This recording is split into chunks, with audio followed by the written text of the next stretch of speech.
The haters couldn't say that. Wow, I started that off terribly. The haters didn't think we could do it. 10 episodes into the cross shop. Yes, The haters sir. did get my intro wrong. They might got that right. I'll say that. We are rocking and rolling. Episode 10, cross chop. We are previewing Cowboys-Giants a little bit today.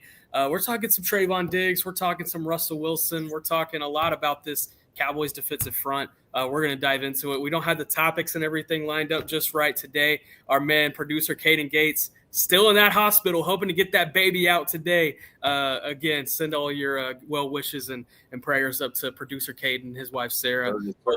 Hopefully, little Noah comes through in the next few hours. But all the best to them. So that's why we got this little background today. But John, how you doing today? I know it's been a little bit of a trying Thursday, but we're here. Yeah. We're here, right? Yeah, I'm doing not too bad. You know, the weather's not bad. It's not super hot, so I can't complain. You know, my guy Clouds knows what's the deal, so we're plugging along. Yeah, 100%. We will go ahead and start off right off the top here. We talked a lot yesterday about the absence of DaRon Bland, and that news was coming down just as we were on the show yesterday. And if you missed that, be sure and go back and check that out. But it's as things become more clear with DaRon Bland, it's looking more and more like he's going to miss multiple games. I think the optimistic view right now is 2 games. And that's honestly probably a realistic view right now. We'll have a better view of the timeline going into next week. But the reason I bring up DaRon Bland again this time around is this is a very, very crucial time for Trayvon Diggs. And you look at his second contract, you go back to August 2023 when it was signed, the $97 million deal. It was among the top per year basis of money that at the cornerback position. And ever since he signed that dotted line, it feels like just about everything that could go wrong has gone wrong. Less than 2 months later, he tears his ACL in a very standard practice here at the Star in Frisco. Misses the rest of the season, plays just 2 games in that year. Then a lot of bubbling concerns kind of came to the surface behind the scenes from people he talked to, and the team was starting to question his work ethic. They were starting to question how he was approaching the rehab, and those type of concerns behind the surface did not bode well going into 2024. And then when he had the knee issue again last year and had to have bone chondral surgery coming out of last season after playing just 11 games, those problems just extenuated even more, and those concerns. And it led to public comments being made at the opening press conference last July. And, we saw the frustration from Jerry Jones, from Stephen Jones, about how he's approached this rehab. He got docked $500,000 of his salary for not showing up for at least 84% of offseason activities this year. There was words being exchanged back and forth. Now is the time where things have quieted down for Trayvon Diggs. He mended fences with the rehab staff, credit to Diggs, and got on the field for week 1, which I think if you would even ask people in July, man, the most optimistic timeline would have told you that he would have missed at least a couple of games, and he was able to come back for the opener. He was able to do that, play 27 snaps. Now is really the opportunity and the time for Trayvon Diggs to put all this bullshit, all this controversy behind him and get back to his prime form that he was in 2021 and 2022 before it's too late. There's a really good opportunity for the Cowboys to dip on his contract after this season, and it would make a ton of sense. I feel like the writing has been on the wall for that for at least the last 12 months, and it's coming to a head. And he has the opportunity now, not only in Bland's absence, but also in the sense that they are going to need his services throughout the year because of a thin corner room. This is his opportunity to rewrite the narrative of this second contract and get back on the right track. Yeah, and I think kind of speaking to what you said, the writing's been on the wall. I think that was a big reason they drafted Savon Ravel, is to be kind of the heir apparent to Trevon Diggs, because he kind of plays the game a very similar way to Trayvon Diggs with his length and his ability to press, his ability to play those silo coverage, vertical. He plays the ball well, all of that kind of stuff. So it doesn't, he's playing for his future a little bit right now. This is kind of, if the Cowboys are planning on parting ways after this year, his play this year is going to directly affect his next contract. So it's going to be vitally important that he performs up to expectation. The What did you see out of his debut in week one? He had the 27 snaps. It felt like, they were really only using him in sparing situations, more so in nickel than not. It was DaRon Bland showing a lot of versatility. And when that nickel package had to come onto the field, you saw Diggs as well. What did you see from him that, kind of offers optimism moving forward? I mean, I thought he performed very well considering that it was really his first competitive action back since the injury. I think that Eberflus made his job basically as easy as possible, playing so much zone. But I think Diggs performed his job very admirably in coverage. He was capping the verticals. He was staying connected to throws into his zone. He was condensing throwing lanes. He was doing a good job in everything coverage wise. I was very happy with. The thing that kind of didn't make me happy, the thing that disappointed me a little bit is, if anybody notices on that play where he blitzed and he missed the quarterback, his effort after missing the quarterback was piss poor. He didn't really pursue after the quarterback after that. He didn't. It's just those moments of lackadaisical play are, I'm sure, extremely frustrating for the coaching staff and are things that have kind of plagued him throughout his career. And I think those are things that are probably play a big part in why the Cowboys are willing to depart or part ways with Diggs at the end of this year. At least that's their plan. I think it has to go into plays like that where he's not giving full effort after the initial play. Yeah, he talked about that blitz yesterday, and it was funny. He said he had never been sent on a blitz in his NFL career, and it was the first blitz call of the game, and Diggs said he was surprised that he was the one that was getting called to do it. And he learned his lesson on pursuit angles, and he said it felt almost a little too easy and he overthought it. And but I think there's a lot to be said about the effort afterward too. But this is a very crucial point in his career, and he has the opportunity to answer, positively and have one of the strongest seasons of his career. He has that opportunity in front of him because they need him. This defense lost a big time on-field presence in Micah Parsons, and they need that number one presence back on the field. He was that number one presence going back to 2021 with those 11 interceptions. He has the talent. He has the ability to get back to that. But to Eberflus's benefit, he has a lot of characters to pick from when it comes to that premier on-field presence. Osa Digizua, Kenny Clark. They voted Donovan Wilson as a safety or as a captain. I don't think he can necessarily be the number one on-field presence, but that's a guy that they believe in. He definitely could be a physical tone setter. He definitely could be a Donovan Wilson. I think that's where he brings the leadership, is his ability to play physical and create a physical tone for the defense. I mean, you don't see too many dudes that are like 200 pounds just throwing their body into 300 plus pound blockers with no premonition, no nothing. They don't care. He does not care about hurting his body in the name of the game of football. That's for sure. I would argue, and there's probably a couple of guys you could argue, and I would be completely okay with it. You could argue that Trayvon Diggs, if he was to be that number one guy that would step forward and make himself that number one presence on the defense, it'd be more beneficial to that group than anybody else, in my opinion. Yeah, I totally agree. And the thing that people don't realize is, even though he had the 11 interceptions in 2021, he did a much better job of limiting receivers' production in the years since. That 11 interception year, he also got beat a lot. He also gave up a lot of yards and I think he gave up a few touchdowns that year too. And the reason why quarterbacks were willing to keep throwing at him, because despite him intercepting so many balls, is because he was getting beat so much. But in the years since, he's done a much better job of limiting the production of opposing receivers, even though he hasn't had the same ball production himself.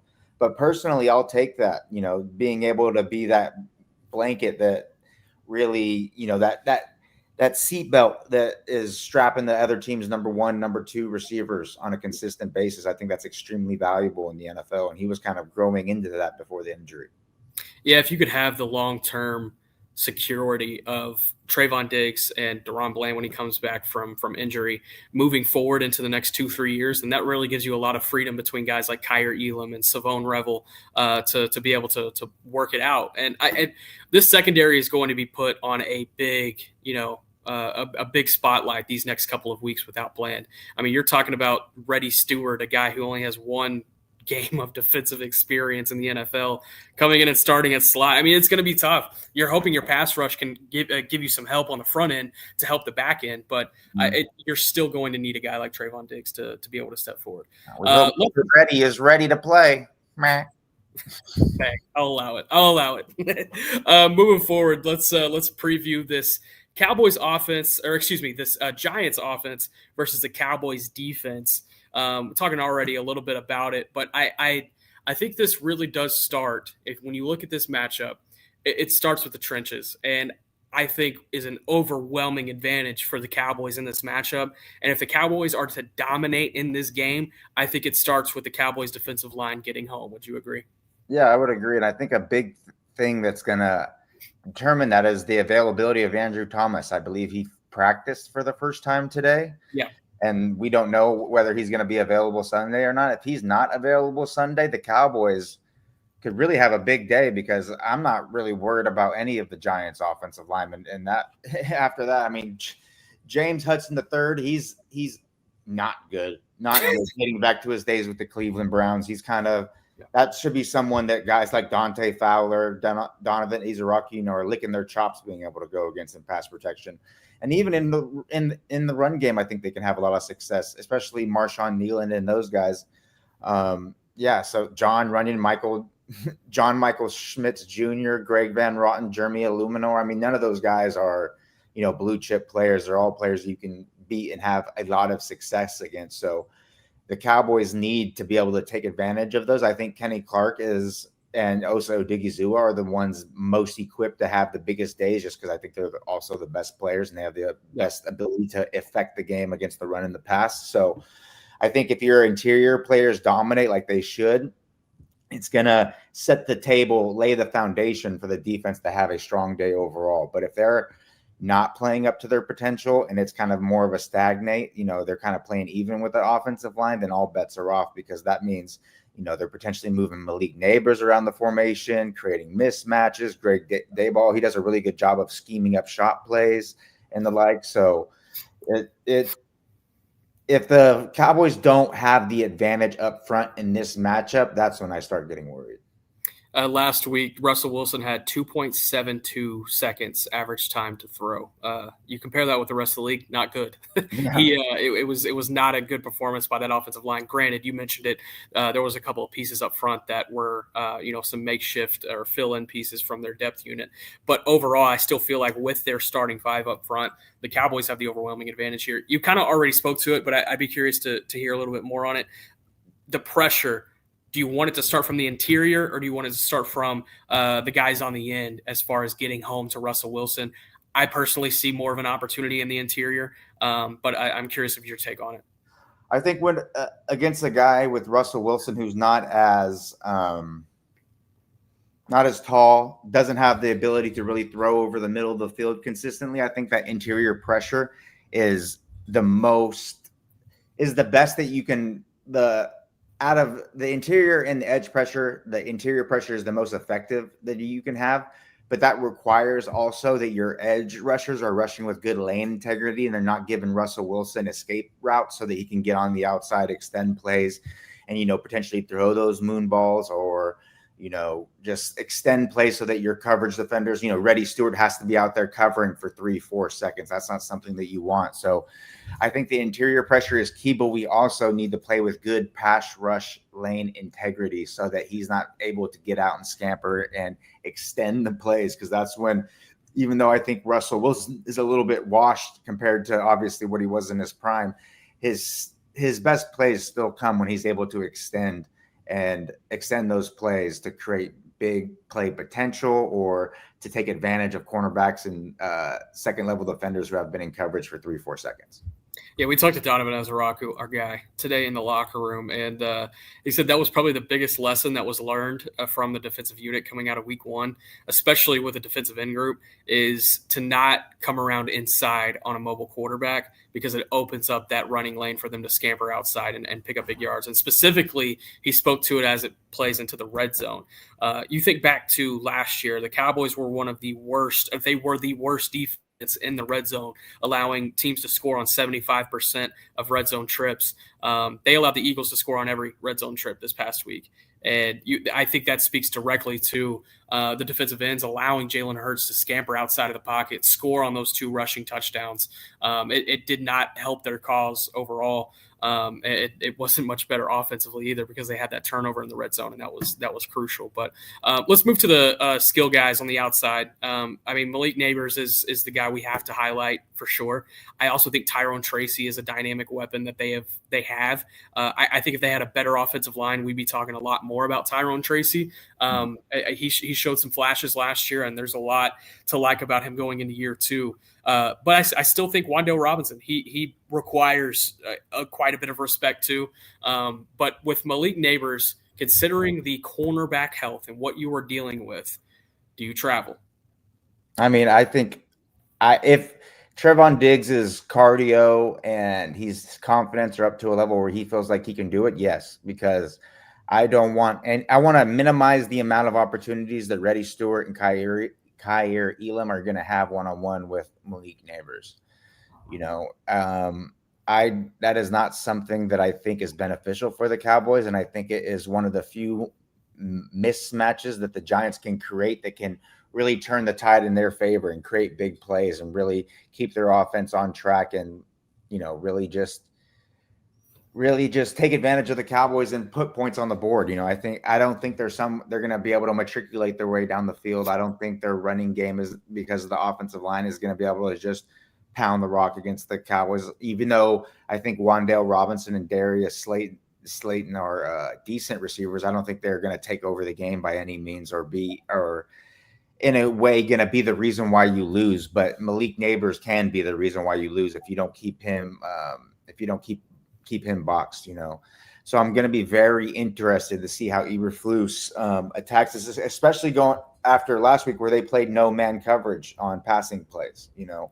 Is he going to still play zone? Is he going to use bracket coverage? Is he going to play some quarters so that he can bracket Neighbors better? Or is he going to stick to cover 3, cover 2 type things that he was doing mostly last week? It's going to be very interesting to see how Eberflus attacks stopping Neighbors. For sure. Kind of a question on that same point about the heavy use of zone coverage, and that's been something that is much different than Dan Quinn and slightly different than what Mike Zimmer had brought in 2024. We've talked a lot about this safety group playing well in training camp and then playing well in week 1. Does this system just play more into what they are able to do from a coverage standpoint, and that's why we're seeing success from that group, or am I overthinking it? I wouldn't necessarily say it benefits the safeties, because even in man coverage, the safeties are often playing zone because, say you have a cover 1, usually one of the safeties is the deep middle defender and the other one is playing the hole, So I wouldn't say it's that specifically. I would say that it's just something that Eberflus has done consistently throughout his career. He plays a lot of, cover. He plays a lot of 2 high shell, rotate to cover 3, play cover 2.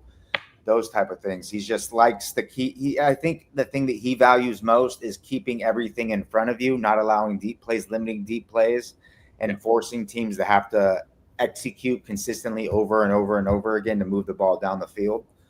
I think that gets you into trouble when you go against high-level offenses like the Cowboys faced last week. They can do that over and over and over and over again. I think that's why Hurts had so much success to the short to intermediate portions of the field. But I just think that's kind of a part of Eberflus' scheme and his play calling strategies. I think that's something that we're going to be dealing with all season, and it's going to be something that I think in some key situations is going to make some folks very upset. This kind of reminds me of going into the first Giants game last year with Malik Neighbors. It was Andrew Booth that started at corner, and then they made the switch at halftime to Amani Oruwariye.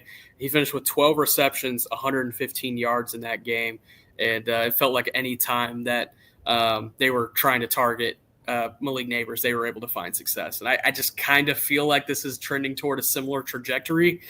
But considering what this offensive line does not produce for the run game, considering what Russell Wilson has not been able to produce for the pass game through his season in Pittsburgh last year, and then now what we're seeing in just one game with the Giants.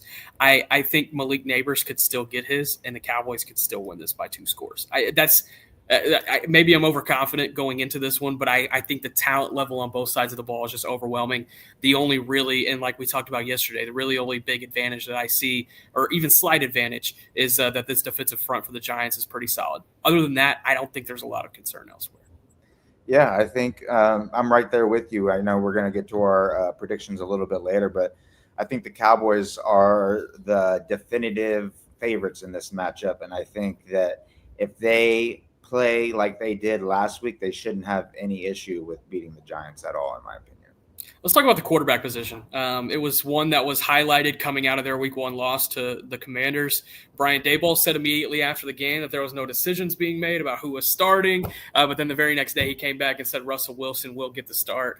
I would not be surprised if this starts to get out of hand, even as soon as the second quarter or maybe early in the third quarter, that you do see rookie Jackson Dart take the field at some point.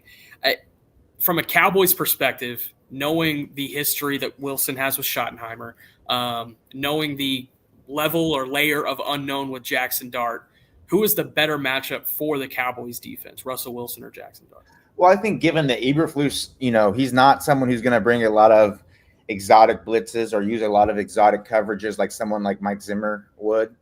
And I think if this was a Zimmer-led defense, that Jackson Dart would be best, because Zimmer is going to throw looks at him that he's never seen, and those can create confusion that can lead to big plays for the defense. Yeah. But Eberflus is more – I don't want to say vanilla, but more vanilla of a defensive play caller and schemer. So I would say the best for them is actually Russell Wilson, just because you're making life too easy on Jackson Dart, and I do think he has like the natural arm talent to be able to have success in those situations. And when you give a young quarterback the ability to dice you up in the short to intermediate games, it gives them confidence and could lead to worse things as the game progresses. So I think that it's better for against Russell Wilson, especially because the way Eberflus plays his zone defense, he's taking away those deep balls, and that is the portion that makes Russell, when Russell Wilson's playing at his best, that is his definitive trait. Yeah, I agree with you. I think, again, the layer of unknown with Jackson Dart could be more difficult to game plan for. But I think also with Jackson Dart's arm talent, I think you compare it with where Russell Wilson is at this current point in his career, it's better.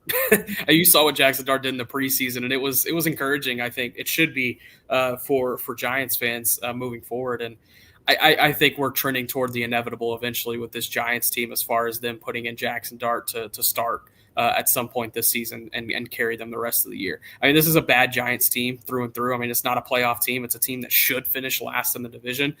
I don't understand why they wouldn't just get a head start on this Jackson Dart era before long, because Russell Wilson's not going to be here long. Jackson Dart's the future of this franchise, and it maybe could save a couple of jobs along the way if Jackson Dart plays well. But I think for the Cowboys, I agree with you. Having Russell Wilson out there with the experience that he has with Schottenheimer, or at least what Schottenheimer knows, with his tendencies in the course of a game, I think this will allow for a better matchup for the Cowboys defense. And it's a Cowboys defense that is still very much reeling. They're still trying to figure out their pass rush identity without Micah Parsons. That's not going to be an overnight process. They are going to have to figure out, who is that lead guy. I don't think either of us could say right now who the lead pass rusher is on this unit. It's because, you saw a lot of different packages with guys.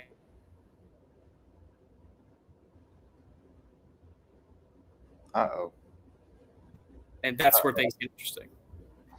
Yeah, and going off your point about why the Giants have been slow to play Jackson Dart, I think a big reason is the Andrew Thomas injury. I think they're kind of waiting to get their full allotment of offensive linemen so that, the easiest way to break a rookie quarterback is by not having good protection in front of him. So I think that they're kind of waiting for Thomas to come back, establish that he's healthy, establish that he's back to his normal self, and then that's when I think you'll see them insert Dart into the lineup, and we'll really get to see, where he stands in this rookie class and how much of a worry he should be for the Cowboys in the future. Did you have a grade on him? Do you do grades first off? What did you think of Jackson Dart? Yeah, no, I didn't do. I don't do quarterbacks unless the Cowboys have a quarterback need, because I hate evaluating quarterbacks. And honestly, because I don't get paid to evaluate or post my evaluations anywhere. There are plenty of people in our niche that are doing total, quarterback breakdowns and everything. And I think it would be disingenuous for me just to throw a QB grade out there. So I just stick to the other positions and do the stuff I find fun until someone pays me. And then I'll do the stuff that bores me. Well, Bobby does have a solid question here. Who is John's favorite 210-pound edge rusher next year? Cassius Howaway. I don't know. Yeah. Is he light? I'm not sure, but he was. Those 3 sacks in a row were mighty impressive. And I know this isn't Texas A&M talk, but I just loved how his footwork built off each other on his second and third sacks. About how he set the offensive lineman up on his second step using the same stutter step and he used the same stutter step on his second and third moves, but he used a different move to the outside and inside each time. So it was a really good job of kind of that 4D chess of that game theory that you kind of play with an offensive lineman about how each rush you has is setting him up for a future rush. So I really like to see that. All right, let's dive into predictions here, John. We both have some things to get to this evening. I feel like we're both on the same page here, but I'll let you start. Yeah, like I said, if the Cowboys play up to their potential and play like they did last week, I don't think there should be many issues. And I honestly don't think there's going to be many issues here. I think the Giants are maybe still a year or two away from being a team that you really, really have to worry about in the NFC. And that a lot of that is going to depend on how this quarterback situation goes with Jackson Dart. But so I got the Cowboys winning, I think, 27-17. I like it. Is this a must-win? And if they lose, does your concern level really ramp up? I mean, I hate the must-win as a must-win could be in week 2. I know that's asking. I would say yes, just because you don't want to start 0-2 in your division as well. I would think if it was like any other team, like if they were playing the Raiders, I wouldn't say it's a must-win. But starting 0-2 in your division, starting 0-2 in general is bad, but starting 0-2 in your division is almost catastrophic. So I would say definitely. If you have playoff aspirations, if you're part of those people who think the Cowboys aren't a playoff team, maybe you're rooting for the Cowboys to lose so they can get a better draft pick or something. I don't know, but I think it's in that must-win week 2 category. As weird as that sounds, putting that whole sentence together.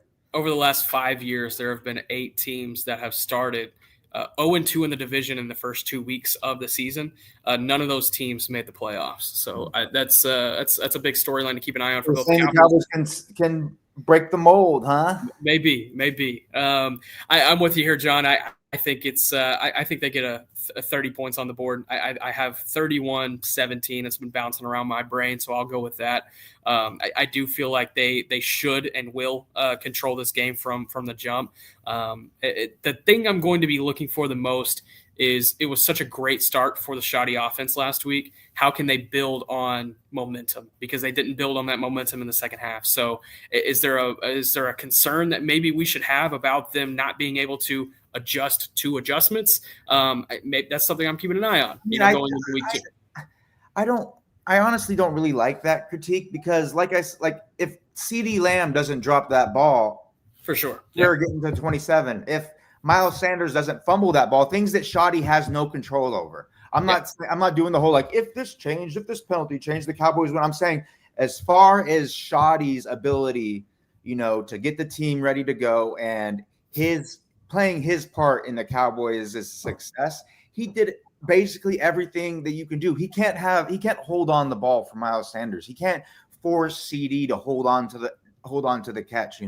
I think Shoddy did still a fantastic job throughout the game of calling the game and putting the Cowboys in situations to succeed. And that's all that he can do as a head coach who's not on the field. Yeah, I agree with you overall. I do think that there were a lot of execution issues last week in comparison to I wouldn't necessarily say it's a play calling issue. So I'm with you there.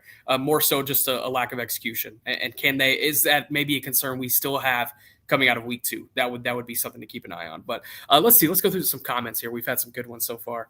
Let's see. Piston broke everything. Everyone was talking shit on Diggs, but damn, it's good to see him out there. Hope there's no trade talks about him. I haven't heard about trade talks necessarily, and that's a whole other contractual conversation as far as he would go. I don't know if anyone would take on that contract after the season if the rhetoric is still the same. Yeah. Our guy Solid Duck, you may have to pay 2 corners to ensure you always have one good one out there. Man, that's some PTSD talking. That's some PTSD talking right there. You ain't lying. Another one from Piston Broke. It's too dang hard to find good, decent corners. Offensive coordinators are always scared to throw his way, talking about Diggs. Once you find them, you don't get rid of them. Did you see that with Diggs last year, that there was some hesitance towards throwing to his side? I don't think there was hesitance towards throwing his side. I thought he just did a better job of limiting the production when it was thrown to his side. He wasn't allowing the big swaths of separation that he had in the past. And I think he was, like I said, I just think he was improving in his ability to be a shutdown corner, even though that may have had a detrimental effect on his ball production. Here's one I know you can get behind from Ratio Nail regarding lead pass rusher. It's actually Houston. We'll see if he gets more than 8 snaps this week. I want to see him play more. I think he deserves a bigger opportunity, especially given the undisciplined nature that, guys like Sam Williams and Dante Fowler were playing. I think Houston deserves more of a shot if those guys are going to keep playing like that. Regardless of how it happens and if it's the play caller's fault or if it's not, I tend to agree to this one from Chris Baller 250. If we lose this game, oh man, the shoddy stock will go down hard. I'm not an overreact in week 2 type of guy, but I could hear the outside noise build. I can already hear it build if they do lose this game, as far as what that looks like for the Schottenheimer era moving forward. Because for all intents and purposes, this is laid out on a yellow brick road for him to get win number 1. Yeah, totally agree 100%. Let's see. Ratio Nails thinks a 50 burger's coming. Hey, what if there's a 50 burger coming? We'll put you on the show next week. How about that? 50 burger. If we get a 50 burger, somebody buy me a burger. How about that? Yeah, I like it. Let's see. I think. Okay, who gets more snaps, Maris or Houston? It's gonna be Maris Liufau. I think we're gonna see more of Maris this week. At least double-digit snaps at the very least. Damn. I love that the coaches are saying he's earned the opportunity to get it. It's like he only had 6 snaps and he didn't really do a ton. He didn't really have to earn anything. I don't think he really, quote unquote, earned, even though we all thought that he deserved to have more of the opportunity. He definitely didn't earn it in week 1. What happened is the guys in front of him fell back. They disearned, they unearned their gigs that they had, and that's the reason why I think Maris is going to finally get it, not because of anything in particular that he did in week 1. I know you're a big MMA guy, but boxing question: Canelo Crawford this weekend. Who you got? I want Crawford to win with all of my being. I love Crawford. I think he's awesome. I just love everything about him. The willingness to step up. I know he fought at 154 once in the past, but he doesn't typically fight there. So going up 3 weights to go fight, the biggest draw in boxing, Canelo Alvarez. The size of the balls on this man are fucking insane. So I hope he wins. I hope he crushes him. And that kind of pains me to say, because Canelo Alvarez trains literally 45 minutes from my house in Tahoe. So, yeah. I always hear about people seeing him running on the side of the road and stuff. So, But go Crawford. Let's go, baby. And if he gets a knockout, my guy, if Crawford can knock out a dude classes above him, who's one of the best fighters, not only of his generation, but of all time in those weight classes, that would be unbelievable. I would be going nuts over here. I can't wait.